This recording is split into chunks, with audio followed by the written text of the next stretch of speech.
Hello students. So welcome है आप सबका आपकी अपनी ही क्लास में।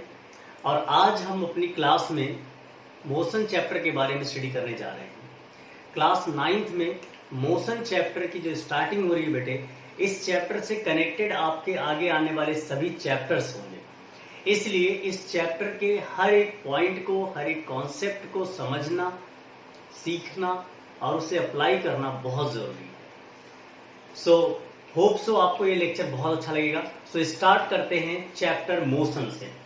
देखो बेटे, जब भी हम बात मोशन की करते हैं तो दो बातें हमारे सामने निकल के आती हैं। या तो कोई बॉडी मूव कर रही होगी या नहीं कर रही होगी। जो बॉडी मूव करती है हम कहते हैं वो मोशन में है, जो बॉडी मूव नहीं करती हम कहते हैं वो रेस्ट पर है। जबकि आपको ये बात बहुत अच्छे से पता है, अगर कोई मूव नहीं भी कर रहा है तो भी वो एब्सोल्यूट रेस्ट पर नहीं है। कैसे? हम जिस प्लैनेट पर हैं यानी अर्थ is constantly revolving and rotating. We all know. ये रिवॉल्व भी कर रहा है सन के अराउंड और रोटेट भी कर रहा है अपने एक्सिस के अराउंड। तो ऑब्वियसली चेयर, टेबल, हाउसेस जिसके बारे में हम बात करते हैं वो रेस्ट पर है, एक्चुअली वो भी मोशन में है। हाँ, मेरे रिस्पेक्ट में वो रेस्ट पे हो सकता है, आपके रिस्पेक्ट में रेस्ट पर हो सकता है, बट एक्चुअली वो एब्सोल्यूट रेस्ट पर नहीं है, यानी वो मोशन में तो है। तो इसी के बारे में थोड़ा सा डिस्कस करना है, क्या है, कैसे है, उसी के बारे में। तो शुरू करते हैं सबसे पहले कि रेस्ट पर कौन सा ऑब्जेक्ट होगा और हम उसे कैसे डिफाइन करेंगे। सो हेडिंग डालेंगे दोस्तों रेस्ट। रेस्ट का मतलब क्या हुआ? If an object does not changes its position with respect to the time and surrounding, then object said to be in rest. यह देखते हैं, if object does not changes its position with respect to time and surrounding, the object is said to be in rest या set to be at rest. ये बात ध्यान देना है बेटे, कोई भी ऑब्जेक्ट अगर सराउंडिंग के हिसाब से, मान लो कि ये चेयर, टेबल जो भी हैं, उसके लिए हम सब एक सराउंडिंग है, और इस सराउंडिंग के हिसाब से अगर वो अपनी पोजीशन को चेंज नहीं कर रहा है, दैट मीन्स वो रेस्ट पर है। ऐसा हमें एज्यूम करना होता है। ठीक है, जैसे ये हाउसेस हैं, इनकी पोजीशन कभी नहीं बदलती सराउंडिंग के साथ। तो सराउंडिंग के हिसाब से अगर पोजीशन नहीं बदल रही है, दैट मीन्स वो रेस्ट पर है।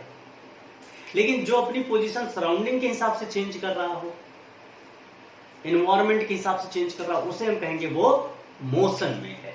तो अगला पॉइंट बेटा जी लिखेंगे, इसमें एग्जांपल क्या हो सकते हैं? हाउसेस हो सकते हैं, मॉल्स हो सकते हैं, चेयर, टेबल, व्हाटएवर जो भी मूव नहीं कर रहे हैं वो हो सकते हैं। अगला पॉइंट आता है बेटे, व्हाट इज मोशन।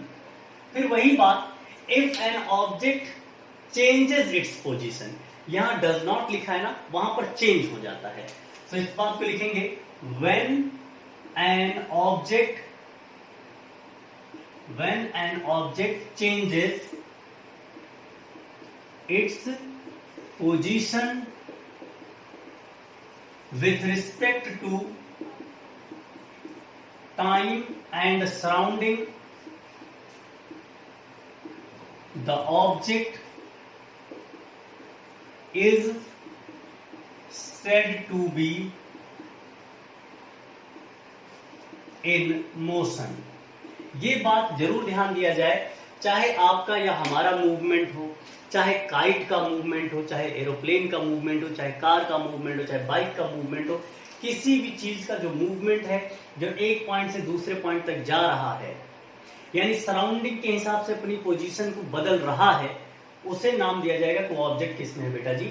मोशन में है। ये हम लोग ध्यान समझिएगा। बट इसमें जो बहुत इंपॉर्टेंट बात आपके सामने मैं बता रहा हूं, उसे स्टार मार्क करके प्लीज लिख लेंगे। That's a very important point, कि there is no object is at absolute rest. there is no object is in is in absolute rest. बेटा ये बात बहुत ध्यान से सुनना, यानी एक अगली बात जो आपके सामने निकल के आ रही है बेटे उस पर भी विचार करना। यानी motion is a relative term, यहां बहुत ध्यान से समझना, motion is a relative term. इस बारे में जरूर बात समझना। जैसे मान लिया जाए आप ट्रेन में बैठे हैं और ट्रेन मूव कर रही है। अब क्या है, ट्रेन की जो बर्थ है जिस पर आप बैठे हो आपके सामने कोई और बैठा है, तो आप दोनों एक दूसरे के रिस्पेक्ट में क्या हैं, रेस्ट पर हैं। लेकिन ट्रेन मूव कर रही है, तो आप भी मूव कर रहे हैं, आपके साथ जो पैसेंजर बैठा वो भी मूव कर रहा है, मूव सारे ही कर रहे हैं, लेकिन आप एक दूसरे के लिए रेस्ट पर लगोगे। इसलिए कहा गया कि अगर ट्रेन से बाहर कोई देख रहा होगा, ट्रेन के बाहर से हमें या पैसेंजर को कोई वॉच कर रहा हो, तो हम दोनों मोशन में हैं, उसके रिस्पेक्ट में हम मोशन में हैं, लेकिन हम पैसेंजर के रिस्पेक्ट में रेस्ट पर हैं और पैसेंजर हमारे रिस्पेक्ट में रेस्ट पर होगा। या ऐसे आप समझिए, कार में बैठे हैं, सपोज फादर कार ड्राइव कर रहे हैं, मदर बैठी हैं, पीछे बैठे, कार जा रही है, तो जब कोई बाहर से देखेगा तो उसको लगेगा कि हम तीनों मोशन में हैं, लेकिन हम तीनों एक दूसरे के रिस्पेक्ट में रेस्ट पर हैं। तो इसीलिए बोला जा रहा है बेटे कि motion is a relative term. किसके रिस्पेक्ट में बात कर रहे हो, दैट इज वेरी इंपॉर्टेंट। यानी जो वॉच करने वाला ऑब्जर्वर वो इंपॉर्टेंट है, वो डिसाइड करता है मोशन कैसा है भी या नहीं है। ओके, तो जो चीजें लगता है कि मोशन में है वो किसी के लिए मोशन नहीं भी हो सकता। जैसे अगर मान लिया जाए अर्थ से बाहर कोई देख रहा हो तो लगेगा एवरीथिंग इज मूविंग, जबकि हमें पता है ये ट्री है, ये हाउसेस हैं, ये मॉल्स हैं, ये मेडिकल स्टोर्स हैं, ये सब के सब क्या है, रेस्ट पर हैं। तो देखने वाला बदल गया, देखने वाले के बदलने से मोशन बदल जाता है, यानी पोजीशन में चेंजेस बदलते हैं। सो अब हम लोग आगे की तरफ बढ़ने जा रहे हैं बेटे, जिसमें अगर मोशन होगा तो कौन कौन सी ऐसी चीजें होती हैं जो जनरेट होती हैं, उनके बारे में बात करेंगे, and that is very important for you. So let's start, motion के बारे में बात करते हैं। सो बात करने जा रहे हैं कि अगर कोई भी ऑब्जेक्ट मोशन में है, यानी अपनी पोजीशन को चेंज कर रहा है टाइम और सराउंडिंग के रिस्पेक्ट में, तो मोशन के कारण कौन कौन सी फिजिकल क्वांटिटीज या क्या क्या नई चीजें निकल कर आती हैं। तो चलिए जरा स्टार्ट करते हैं, क्या चीजें निकल के आ रही मेरे दोस्त। सबसे पहले अगर मोशन होगा तो कोई भी ऑब्जेक्ट डिस्टेंस ट्रेवल करेगा। डिस्टेंस का कुछ और मतलब नहीं, डिस्टेंस का मतलब होता है पाथ को ट्रेवल करना, आगे चलकर सीखेंगे। दूसरी बात, अगर कोई भी ऑब्जेक्ट मोशन में होगा तो अगली जो क्वांटिटी डेवलप होती है that is called displacement. Distance develop होगा, डिस्प्लेसमेंट डेवलप होगा, और आगे बढ़ते हैं तो पता चलेगा बेटा जी स्पीड निकल के आएगा, और आगे बढ़ते हैं तो पता चलेगा वेलोसिटी हमें यहां पर मिलेगा, और एक बहुत ही इंपॉर्टेंट चीज जिसका नाम है एक्सीलरेशन। सो ये बेसिकली 5 क्वांटिटीज हैं जो मोशन के कारण डेवलप होती हैं, और इन 5 क्वांटिटीज के बारे में हमको पढ़ना है। मोशन अगर होगा तो क्या होगा दोस्त, डिस्प्लेसमेंट होगा, डिस्टेंस होगा, डिस्प्लेसमेंट होगा, स्पीड, वेलोसिटी एंड एक्सेलरेशन होगा। तो बेसिकली देखा जाए तो इस पूरे चैप्टर में इन 5 के बारे में ही पढ़ना है। इनफैक्ट 5 एक दूसरे से कैसे कनेक्टेड हैं इनके बारे में हम सबको रिलेशन बनाना है। सो चलिए शुरुआत करते हैं। सबसे पहली चीज यहां से हम उठाते हैं, और सबसे पहली चीज हमारे पास है डिस्टेंस। चलिए एक एक करके इनको हम पढ़ते हैं। So start writing distance. Distance का मतलब क्या होता है बेटे, total path cover by the object, यानी टोटल पाथ लेंथ। एक ऑब्जेक्ट एक पॉइंट से चलकर दूसरे पॉइंट तक गया, वो जिस पाथ से गया उस टोटल पाथ की जो लेंथ होगी बेटे, that becomes the distance. So total path length traveled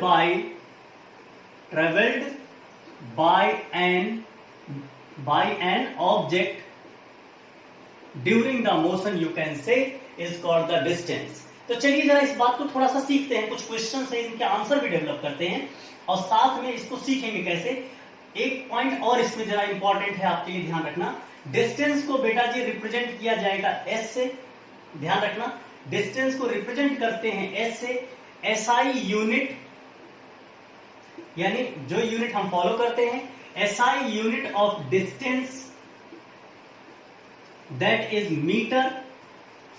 दूसरी बात बेटा जी, ये एक स्केलर क्वांटिटी है। अभी आगे चलकर मैं आपको बताऊंगा what is the meaning of scalar quantity. Actually scalar उसे भी कह सकते हैं जिसके पास अपना कोई डायरेक्शन नहीं होता। स्केलर क्वांटिटी है, so it does not have any direction। इसको डायरेक्शन की नीड नहीं है, ध्यान रखेंगे। अगला पॉइंट, ये कभी भी नेगेटिव नहीं हो सकता। So never be negative, never be. Distance always positive हो सकता है, कभी भी नेगेटिव नहीं हो सकता। एक और पॉइंट आपके लिए लिखवा दे रहा हूं, वो पॉइंट आपको थोड़ी देर बाद ही समझ में आ जाएगा जैसे मैं डिस्प्लेसमेंट बताऊंगा। इट इज ऑलवेज ग्रेटर और इक्वल टू डिस्प्लेसमेंट। ग्रेटर और इक्वल टू डिस्प्लेसमेंट। मेरे दोस्त, ये डिस्टेंस से रिलेटेड कुछ बातें हैं और ये ध्यान रखना, it depends on path. It depends on path, that is very important. It depends on path, not initial and final position. Not initial and final position. बात तो जरूर समझना जो बातें बोली जा रही बेटा जी। अभी जैसे जैसे हम लोग बात करेंगे हमें समझ में आ जाएगा कि ये पाथ पर कैसे डिपेंड करता है। क्वेश्चन करते समय ये सारे कॉन्सेप्ट आपके माइंड में सेट हो जाएंगे बेटा जी। एक बार मैं रिमाइंड करा दे रहा हूं, डिस्टेंस क्या होता है? Total path length travelled by the object. Represent किससे करते हैं? एस से। एसआई यूनिट क्या होती है? मीटर। क्वांटिटी कैसी है? तो स्केलर, क्योंकि इसको डायरेक्शन की नीड नहीं है, कभी नेगेटिव नहीं हो सकता और ये हमेशा डिस्प्लेसमेंट से बड़ा या उसके इक्वल होता है।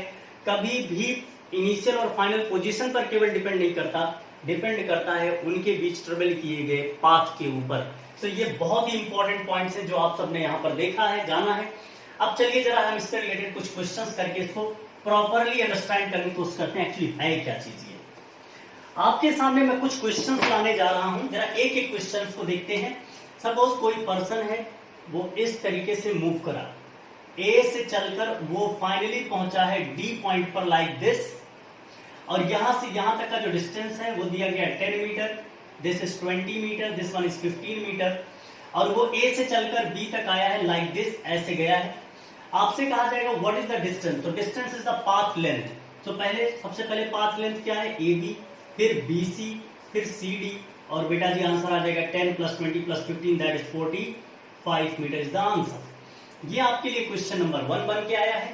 क्वेश्चन नंबर 2 मैं आपको यहीं पर बताता हुआ चलूंगा। सपोज कोई एक फार्मर है, उसका अपना एक फील्ड है, और इस फील्ड के लिए मैं बता दूं, सपोज फील्ड की लेंथ है 20 मीटर, 20 मीटर, फिर से 20 मीटर एंड अगेन 20 मीटर।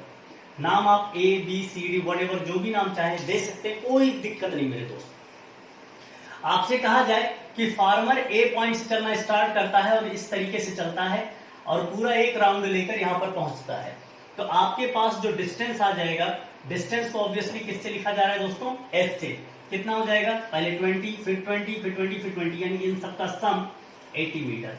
या यूं कहें कि एक्चुअली जो पेरीमीटर होता है डायग्राम का, वो पेरीमीटर ही बेटा इसका डिस्टेंस बता देता है।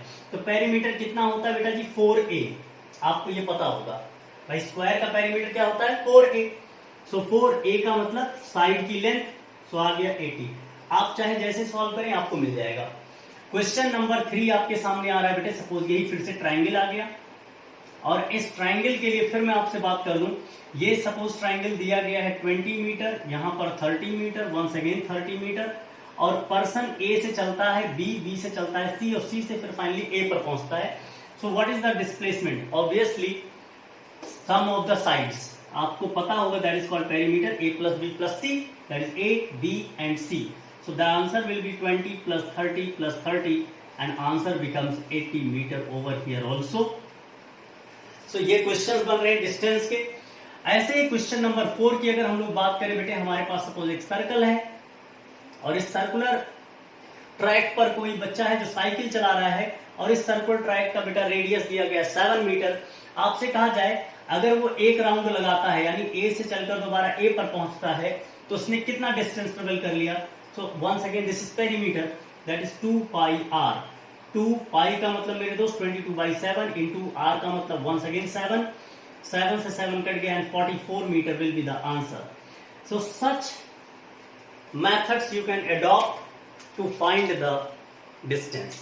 जैसे मैंने आपसे कहा ये इनिशियल और पॉइंट पे ही डिपेंड नहीं करता, एक्चुअली ये पाथ पे डिपेंड करता है कि आप ए से गए डी, तो आपको ऐसा नहीं कि इनको मिलाने वाली लाइन पर देखना पड़ेगा।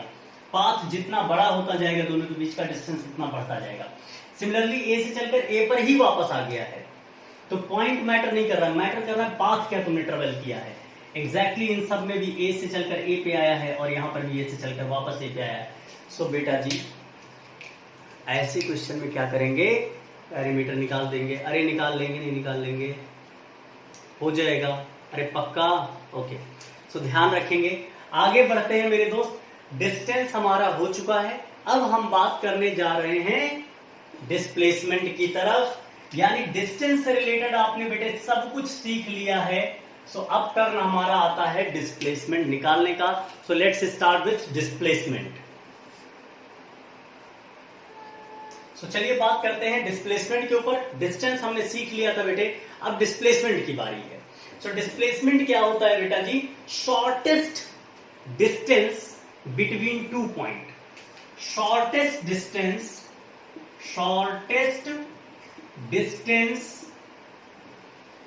between 2 points। shortest distance between 2 points, the shortest distance can be real or virtual, दोनों डिस्टेंस हो सकते हैं। जरा ध्यान देना, यानी जो पहले से डिस्टेंस अवेलेबल है वो भी हो सकता है या हो सकता है डिस्टेंस अवेलेबल ना हो, हमें बनाना पड़ जाए। फॉर एग्जाम्पल ये बातें अभी धीरे धीरे करके हमें समझ में आएंगी कैसे कैसे चलेगा। तो शॉर्टेस्ट डिस्टेंस बिटवीन 2 पॉइंट, वो दोनों पॉइंट क्या कहलाएंगे बेटे, starting point called initial point and the ending point, यानी जहां हमें पहुंचना है that is called final point. चलते हैं जरा इसके बारे में बात करते हैं। रिप्रेजेंट इसको भी बेटे एस से ही किया जा सकता है, इसके साथ एसआई यूनिट मीटर इसकी भी होती है, एसआई यूनिट इज मीटर। लेकिन ये बात ध्यान रखना बेटे, ये एक वेक्टर क्वांटिटी है। वेक्टर क्वांटिटी, वेक्टर क्वांटिटी का बस इतना समझिएगा कि ऐसी क्वांटिटी जिसको डायरेक्शन भी चाहिए और साथ में ये नॉर्मल मैथमेटिक्स से सॉल्व नहीं होता है। एक्स के लिए नई मैथमेटिक्स है, that is called vector mathematics. But यहां पर हम लोग कुछ सिंप्लीफाइड वे में बात करेंगे, इसलिए आप नॉर्मल मेथड से भी यहां कर सकते हैं। सो वेक्टर क्वांटिटी बिकॉज, बोले भाई, because it has direction and follow vector law, and follow vector law. ये बहुत इंपॉर्टेंट बातें चल रही हैं बेटा, इस समय ध्यान देते हुए चलेंगे। अगला पॉइंट क्या है जो इसमें इंपॉर्टेंट है बेटे, ये इनिशियल एंड फाइनल पोजीशन पे डिपेंड करता है, कभी पाथ पे डिपेंड नहीं करता। It does not depends on path but depends only initial and final position of object। ये बहुत इंपॉर्टेंट है, ये कभी भी बेटा पाथ पे डिपेंड नहीं करता, ये इनिशियल और फाइनल पॉइंट पर डिपेंड करता है। अभी कैसे करता है वो हम लोग देखने जा रहे हैं थोड़ी देर में। इसके बाद बेटे ये ऑलवेज, जैसा अपने आप में ये क्लियर कर रहा है, this is the shortest distance, यानी डिस्टेंस में जो सबसे छोटा डिस्टेंस होगा वो होता है डिस्प्लेसमेंट। तो इसको हम लिख सकते हैं, इट इज ऑलवेज स्मॉलर और इक्वल टू डिस्टेंस। ये कुछ बातें हैं बेटे जो बहुत ही इंपॉर्टेंट हैं, इन सभी पॉइंट्स को तुरंत लिख लिया जाए, फिर इसके न्यूमेरिकल से इसको समझने की कोशिश करते हैं। सो होप सो आप सबने लिख लिया होगा। शॉर्टेस्ट डिस्टेंस है, एस से रिप्रेजेंट किया जाएगा, एसआई यूनिट मीटर होती है, वेक्टर क्वांटिटी है बिकॉज डायरेक्शन है और वेक्टर लॉ को फॉलो करता है। दूसरी बात, ये कभी भी पाथ पे डिपेंड नहीं करता, ये डिपेंड करता है इनिशियल एंड फाइनल पॉइंट को। अगली बात मेरे दोस्त, कभी डिस्टेंस से बड़ा नहीं हो सकता, ऑलवेज स्मॉलर और इक्वल टू डिस्टेंस। तो चलिए जरा क्वेश्चंस पर फोकस करते हैं। शुरुआत करेंगे पहले क्वेश्चन से। आप सबके सामने कुछ क्वेश्चन हम लेकर आ रहे हैं। चलिए question number 1 for you. Suppose एक ऑब्जेक्ट है जो इस तरीके से मूव कर रहा है, ए से बी और फाइनली वो सी तक पहुंचा है, लेकिन आपसे कहा जा रहा है what is the displacement between A to C. Displacement का मतलब समझिएगा बेटे कि जो शॉर्टेस्ट पाथ हो ए और सी का, क्या ए सी का शॉर्टेस्ट पाथ ये है या मैं एक स्ट्रेट लाइन से ज्वाइन करा दूं तो ये बनेगा इसको, बोलो यार। और ध्यान रखना इसका डायरेक्शन हमेशा क्या होता है, इनिशियल से लेकर फाइनल की तरफ। सपोज ये आपको दिया गया है 4 मीटर और ये दिया गया है 3 metre, so what is the value of it. ध्यान रखना हमेशा इसको निकालने के लिए सबसे आसान तरीका पाइथागोरस थ्योरम अडॉप्ट करो और आंसर लाके दे दो। इसकी लेंथ कैसे निकलेगी बेटे, फ्रॉम पाइथागोरस थ्योरम इसको आप हाइपोटेनस भी मान सकते हैं बिकॉज 90 के सामने है। सो h square is equal to 3 का स्क्वायर प्लस 4 का square becomes 9 plus 16 is equal to 25। h square is equal to 25, hence h is equal to मेरे दोस्त 5 metre. This is the answer. यार ध्यान रखना, अभी मैं तुमसे डिस्टेंस पूछता तो कितना होता, डिस्टेंस होता बेटा 7, डिस्प्लेसमेंट कितना हुआ, only 5, and 5 is less than 7, इसीलिए कहा गया कि displacement is always less than और equal to distance. So question number 2 पर मूव करते हैं बेटा तुरंत, टाइम वेस्ट किए बिना। क्वेश्चन नंबर 2 आपके सामने आया है और इस तरीके से वही फील्ड दोबारा लेकर चल रहे हैं हम सब। अब आपसे अगर पूछा जाए बेटा जी, चलिए ए पॉइंट आपके पास है, बी है, सी है, डी है, फिर वही सेम सिचुएशन 20 ही दिया जा रहा है सब जगह क्योंकि ये आप कैलकुलेट कर चुके हैं, 20 metre 20 metre 20 metre and 20 metre. आपसे कहा जाए सर ए से बी तक का डिस्टेंस एंड डिस्प्लेसमेंट, तो ए से बी तक का distance and displacement both are same, लेकिन ए से लेकर सी तक का अगर मैं आपसे कहूं डिस्प्लेसमेंट तो क्या होगा, तो ए से सी का shortest path, just join them, this is the shortest path. फिर आप यहां पर पाइथागोरस थ्योरम लगाएंगे और मैं इस बार पाइथागोरस थ्योरम के थ्रू डायरेक्टली बता दूं कि AC की वैल्यू कैसे आ जाएगी बेटे, अंडर रूट ऑफ 20 का स्क्वायर प्लस 20 का स्क्वायर और आंसर आ जाएगा बेटा 20 under root 2 metre. This will be the answer, यानी इतना डिस्प्लेसमेंट होगा AC से C तक। अच्छा दोस्त, डिस्टेंस कितना होता है A से C तक का, तो 20 प्लस 20 हो जाता है, 40 हो जाता है, and 40 is greater than this. Similarly अगर मैं A से चलकर D तक आता तो क्या होता, ए से चलकर डी तक आता तो डिस्टेंस बेटा 20 प्लस 20 प्लस 20 होता, कितना होता हमारे पास 60, बट डिस्प्लेसमेंट क्या होता, शॉर्टेस्ट पाथ यानी 20 only, and 60 is greater than 20, तो आप यहां से भी देख सकते हैं। चलो आप ए से चल के दोबारा ए पर आते तो डिस्टेंस कितना हो जाता भाई साहब 80, लेकिन डिस्प्लेसमेंट हो जाता 0 क्योंकि जहां से चले वहीं पहुंच गए, तो इनिशियल एंड फाइनल पोजीशन के बीच में कोई डिस्टेंस ही नहीं है, कोई गैप ही नहीं है, तो यहां डिस्प्लेसमेंट हो जाता 0। तो ऐसे क्वेश्चंस को बेटा हमें ध्यान देते हुए चलना है।